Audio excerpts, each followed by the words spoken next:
അസ്സലാമു അലൈക്കും വറഹ്മത്തുള്ളാഹി വബറകാതുഹു. പിന്നെ ഇന്ന് പറയാൻ പോകുന്നത് ഖുർആനിലെ ചില വഖഫ് സംബന്ധമായ വിഷയങ്ങളെ പറ്റിയാണ്. ഇപ്പോൾ നമ്മുടെ ഈ ബക്കറ സൂറത്ത് ഓതുമ്പോൾ തന്നെ ഈ ഫസ്റ്റിൽ 3 പുള്ളിയുള്ള 2 സ്ഥലം അടുത്തടുത്ത് നിങ്ങൾ കണ്ടിട്ടുണ്ടാവും.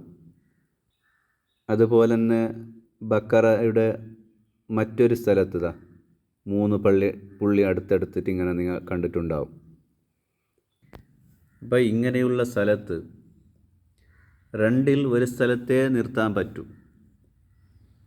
അപ്പോൾ ദാലിക്കൽ കിതാബ് ലാ റൈബ് എന്ന് നിർത്തിയിട്ട് പിന്നെ ഫീഹിൻ്റെ സ്ഥലത്ത് നിർത്താൻ പാടില്ല.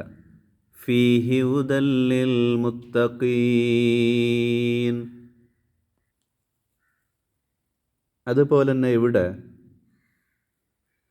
വഅൻഫിഖൂ ഫീ സബീലില്ലാഹി വലാ തുൽഖൂ ബിഐദീകും ഇലത്തഹ്ലുക. അങ്ങനെ ഇവിടെ നിർത്തിയാൽ പിന്നെ ഇവിടെ നിർത്താൻ പാടില്ല. പിന്നെ വഅഹ്സിനൂ ഇന്നല്ലാഹ യുഹിബ്ബുൽ മുഹ്സിനീൻ. ഇൻഷാ അല്ലാഹ് ഇങ്ങനെയുള്ള അറിവുകൾ ലഭിക്കാൻ വേണ്ടി ചാനൽ സബ്സ്ക്രൈബ് ചെയ്യുക. നല്ലത്